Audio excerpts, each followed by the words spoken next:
had an amazing year of reading in 2024. My goal for 2024 was 52 books, and I ended up almost doubling that and getting to 101, which was not my intention. I thought a book a week was completely doable, but I just read so many good books and blew through a bunch of them, and then towards November I was getting to the high 90s, so I thought, wouldn't it be amazing if I actually made it to 100? And lo and behold, I did. Here we are. I don't think I'm ever going to be able to do it again, but you never know. So I was thinking for this reading wrap up for the year, since I did read so many books, I would do kind of like a rapid fire, just show you the book that I read, tell you the rating, and maybe say a sentence about it, because if I spend a minute per book, we're going to be here for like ever. So I don't want to do that. But before I start, let me know in the comments how many books you read in 2024, and if we ended up reading any of the same books, let me know what books you also read and what your ratings were for them. But on that note, let's begin. So starting off, the first book I read in 2024 was Murder on the Links by Agatha Christie, and this one I rated 5 stars. You cannot go wrong with a classic Agatha Christie. Then I read Frankenstein by Junji Ito. This has got to be one of my favorite mangas of all time. Definitely scary, 5 stars. Then I listened to the audiobook Friends, Lovers, and the Big Terrible Thing by Matthew Perry, and this was actually narrated by Matthew Perry. If you enjoyed Friends and you like Matthew Perry, definitely recommend this one. Then I read a poetry collection called This Is for the Women Who Don't Give a Fuck by Jan Robinson. I rated this one 3 stars. It was alright, but I did end up donating it just because I didn't see myself ever reading it again. Then I read Layla by Colleen Hoover, and this one was a big surprise. I ended up really enjoying it and rating it 4 stars. Next, I listened to the audiobook Dear Life by Ali Wong, and I really enjoyed this one, and if you're into her kind of stand-up comedy, highly recommend. Then I finally decided to DNF The Legend of Sleepy Hollow and Other Short Stories by Washington Irving. 1 star. I'm still counting it as a book that I read because I got like halfway through that thing before I finally decided enough was enough and I didn't want it anymore, and I also gave it away. Then I read The Pisces by Melissa Broder. This one was really good, but I was a little disappointed by the end, so it got 3 stars. Next, I listened to the audiobook for Into the Wild by Jon Krakauer, and this was a reread for me. I still really enjoyed it, so it got 4 stars. Then I read Heartstopper volumes 1 to 5, and this one is an absolute 5-star graphic novel series. Oh my goodness. Now we are into February, and the first thing I read in February was Pride and Prejudice, this beautiful edition illustrated by Bill Donovan. This was another reread and obviously 5 stars. It's like one of my favorite books ever. Then I finally finished Monstrous Book 2 by Marjorie Liu and Sana Takeda. I really wanted to love this graphic novel series, graphic novel series, whatever it is, really wanted to love it, and it's not for me, so I rated it 2 stars and I gave it the boot. Then I listened to the audiobook Born with Teeth by Kate Mulgrew. Once again, didn't rate this one, but if you're into Star Trek or Kate Mulgrew, very good book. Then I read this collection of poetry by Sappho. Absolutely loved it, 5 stars. After that, I listened to the audiobook Wildflower by Drew Barrymore, and this one was really fun too if you are into Drew Barrymore and her exuberant personality. Next, I read, I think, one of my favorite Stephen King books of all time. Up till now, who knows what the future holds, but Misery, oh my goodness, 5 stars. Such a good read. Please read this. Then I read Set on You by Amy Lee. This one was alright. I rated it 4 stars, but now looking back at it, it might have been a 3-star romance. Then I listened to the audiobook for Girl Wash Your Face by Rachel Hollis. This one was alright. Once again, didn't rate it because it was like kind of an autobiography, but it ended up being more like self-help in a way. I don't know, not my favorite, and I don't think I'm ever gonna pick anything up by this author again. Then I read Circe by Madeline Miller. Absolutely 5 stars. Then I read volumes 1 through 5 of Lore Olympus, and I absolutely love these. 5 stars. I know they're not everyone's cup of tea, but as someone who grew up loving Greek mythology, these books are literally perfect. And then I reread Fangs by Sarah Anderson. Love this graphic novel. Absolutely 5 stars. I also listened to the audiobook Becoming by Michelle Obama. Once again, didn't rate it, but super, super good audiobook. And then last for February, I ended up listening to Dyscalculia by Kimon Felix. I thought this was going to be like a poetry collection, and it ended up being that, but then also kind of nonfiction at the same time, so I didn't rate it, but I did really enjoy it. Next we have March, and what it lacks in number of books, it makes up for in page count, obviously. So we have the Dark Artifices trilogy by Cassandra Clare, and this one was really good. So the first one to me, Lady Midnight, was 4 stars, and then the next two, Lord of Shadows and Queen of Air and Darkness, were both 5 stars. And I started off April with Everyone's an Alien When You're an Alien Too. 5 stars. This has got to be one of the greatest cutesy, inspirational graphic novels on the planet. Then I read this poetry collection, I Saw You as a Flower by Ellen Everett. This one I rated 3 stars. I liked some of them and others didn't resonate with me as much, but still a pretty good collection. Then I read Josh and Hazel's Guide to Not Dating by Christina Lauren. This one was 4 stars. Pretty good, but not my favorite romance ever. After that, I listened to the audiobook How Y'all Doin' by Leslie Jordan. Loved hearing his voice, didn't rate it, but such a funny audiobook. Then I read this super beautiful collection of poetry called Field Guide to the Haunted Forest by Jared K. Anderson. It's such a small collection, but really packs a punch, and I ended up rating it 5 stars. Then I listened to the audiobook What I Know for Sure by Oprah Winfrey. I think I listened to this while I was playing Minecraft, and it was definitely a very calming audiobook. After that, I read this gorgeous, gorgeous deluxe edition series of The Girl from the Other Side. Absolutely 5 stars and absolutely stunning. Like, the interior is just as good as the exterior.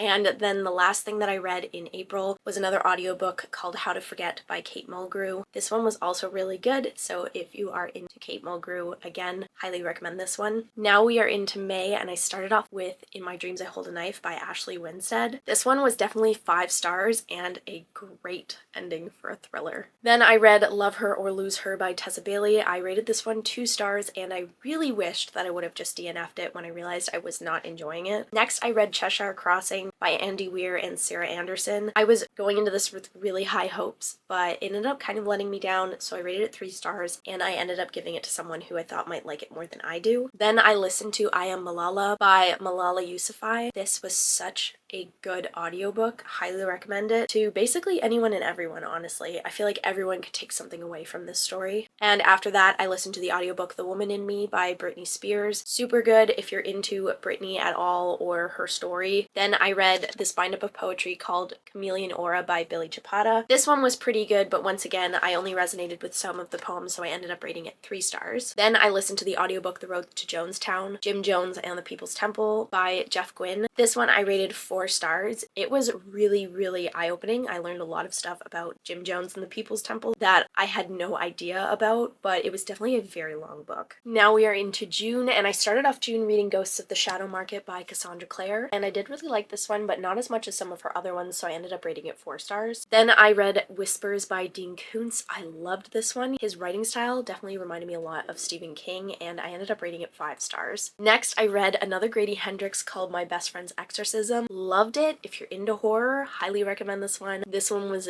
definitely 5 stars. Then I read the scariest manga that has ever existed, and that is Uzumaki by Junji Ito. I doubted whether or not this was truly going to be as scary as everyone says that it is.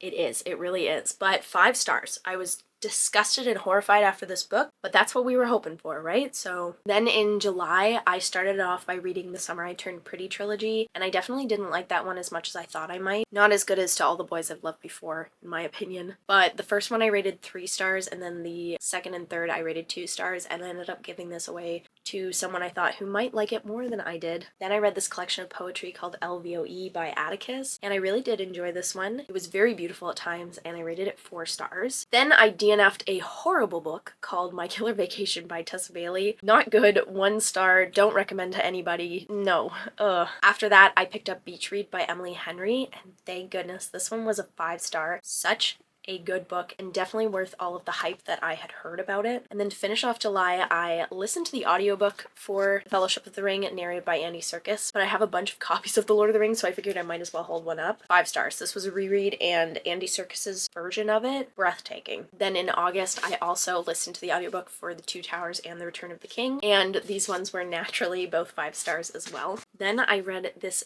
beautiful, beautiful book called The Traveling Cat Chronicles by Hiro Arikawa. Oh my goodness, if you have a cat or have ever loved a cat, you need to read this. It was 5 stars and it made me sob like a baby. After that, I read The Girl on the Train by Paula Hawkins. Very, very good thriller. Not as good as I thought it might be, so I ended up going with a 4-star rating for this one. Then I listened to the audiobook A Serial Killer's Daughter by Carrie Rawson. This was a book written by the daughter of BTK. It was really interesting, but definitely would not recommend this book to absolutely everyone. Then I listened to another audiobook called Counting the Cost by Jill Duggar. This one was very well written, and if you were at all into 19 Kids and Counting or any of the Duggar spin-off shows, I highly recommend this one as well. Next, I read 13 by Steve Kavanaugh. I like this book a lot. I ended up rating it 4 stars, and I'm definitely going to be looking into more books by Steve Kavanaugh because this one was oh so creepy and so good till the very last page. Then I read Woe, A House Cat Story of Despair by Lucy Nisley. This one was definitely 5 stars and also a tearjerker. So if you are ever interested in picking this one up, definitely keep that in mind. And then finally, for the end of August, I read the poetry collection Please Love Me at My Worst by Michaela Angmere. This one was pretty good and I ended up rating it 4 stars. Now we are into September, and funny enough, for September I didn't actually read any physical books. They were all ebooks, so I have nothing to hold. But it started off with I Hate Everyone Except You by Clinton Kelly. This autobiography was very funny and definitely got a few laughs from me here and there. Then I read an arc for King of the Forgotten Darkness by Eric Goodwin. This book was 4 stars, but okay, it was 4 stars because I had wished that there was more pages in this book, which is a good thing. Thinking back on it, I had such a good time reading this that it was kind of a 5-star experience, and I like to rate things on vibes, so I might actually bump this one up to a 5-star. Just like I've had a long time to kind of sit on it and think about it. It's definitely a 5-star world, but if you are into like the Lord of the Rings, Narnia, that sort of thing where you're transported to a different world, I don't want to say too much, but if that's the kind of thing that you're into, then this book is definitely for you. And then after that, I read Helter Skelter by Vincent Bugliosi, and this one didn't rate because I didn't feel comfortable rating, but it was a really good book. If you're into true crime, definitely have to read this one. So now we are into one of my favorite months of the year, October, and I definitely wanted to get into some spookier kind of books. So I started off with Gothicana by Runix. This one was alright. I rated it 3 stars, but not my favorite dark romance ever. Then I decided to give Poe another chance, and I read this collection of his poetry, and I absolutely loved it and rated it 5 stars. Then I listened to the audiobook for Thinner by Stephen King and narrated by Joe Mantegna. The book itself was 4 stars, but the narration by Joe Mantegna was definitely 5 stars, if not 5, then 6. When I finished that one, I picked up one of the greatest books ever written, and that is Rebecca by Daphne du Maurier, and so obviously I rated this 5 stars because it's a very good book. Next, I reread Twistwood Tales by A.C. MacDonald, and this one is such a fun time. 5 stars, and if you're into Sarah Anderson or cutesy graphic novel, you need to read this. Then throughout October, I read this collection of poetry called Poems Bewitched and Haunted, and it was good, but some of them weren't my favorite, so I rated this one 3 stars. Then I was super surprised by Suburban Hell by Maureen Kilmer. This one ended up being 5 stars. I went into it thinking it was going to be a 3-star horror novel. It was such a fun time. Definitely 5 stars. After that, I read the graphic novel Carmilla by Amy Chu and Sue Lee. So this is like a modern take on Carmilla, and I love the original story by Sheridan Le Fanu, but this was a little bit of a letdown, so I rated it 3 stars. I really loved the art style, but the story just didn't do it for me. Then I DNF'd When Life Gives You Vampires by Gloria Duke. I'm just going to leave it at that. Then I read Fangs by Sarah Anderson yet again, once again, 5 stars. Obviously I love it because I read it twice last year. And after that, I reread Cryptid Club by Sarah Anderson as well. Also 5 stars, also amazing. Then I read Final Girl Support Group by Grady Hendrix. My least favorite Grady Hendrix I've ever read, and I rated it 3 stars, which isn't that bad, but compared to other Grady Hendrix novels that I've read, not great either. Then I read the arc for Deadstream by Mar Ramasco Moore, and this one was so good. I rated it 5 stars, and if you're into like streaming and gaming and YouTubing and stuff, YouTubing will go with it. If you're into stuff like that, I highly recommend this one. It was so good. Next, I read Pride and Prejudice and Zombies by Seth Grahame-Smith, and I regretted reading it. I rated that one 2 stars, and looking back, I really wish I would have just DNF'd that one. Now we are into November, and once again, not a lot of books, but definitely a lot of pages. So I read Last Hours trilogy by Cassandra Clare, and this was 100% a 5-star trilogy. I loved it, and yeah. I had a really good November because I just realized all 4 books that I read in November were 5 stars. I also read this poetry collection called Dearly by Margaret Atwood, and it was also 5 stars. We are finally into December, and I started off December with this poetry collection called Poems for a World Gone to Shit. Very festive of me, I know, but this one I actually rated 5 stars. Definitely one I'd recommend if you're just getting into poetry and you don't know what you like. Then I listened to the audiobook for Christmas Days, 12 Stories and 12 Feasts for 12 Days by Jeanette Winterson. This audiobook was pretty good as far as Christmas stories go. I rated it 3 stars. Some were great and others, eh. After that, I read this 5-star book by Ally Carter called The Most Wonderful Crime of the Year, cozy Agatha Christie murder mystery on Christmas. Next, I read Advice from a Blob, How to Find Peace in This Messy, Beautiful, Chaotic Existence, 5 stars. Everyone needs advice from a blob. After that, I read Rooms of the Mind by Mackenzie Campbell. This was a collection of poetry that, once again, I liked half of it and the other half, kind of, so I rated it 3 stars. And then I listened to the audiobook Cat Deck the Halls by Shirley Russo, and this was definitely not my favorite, and I ended up rating it 2 stars. After that, I read A Man and His Cat by Umi Sakurai, and I loved this manga so much. 5 stars, and I cannot wait to read the sequels eventually. And then the last thing I read in 2024 was Regretting You by Colleen Hoover. This one surprised me. I actually enjoyed it a lot more than I thought I was going to, and rated it 4 stars. And I can finally say that I read that one, because it took me like 3 months to get through, but we're done, finally. And speaking of being done, we're done. We got through all of the books. 101 books right there. And I feel like I had a good variety of genres and authors and formats of reading last year, so I cannot wait to see what 2025 holds. Hopefully lots and lots and lots of 5-star reads and minimal amounts of DNFs. That's what I hope for everyone, to be honest. But if you made it to the end of this video, thank you so much for watching this. Once again, let me know if we read any of the same books and how many books you read in 2024.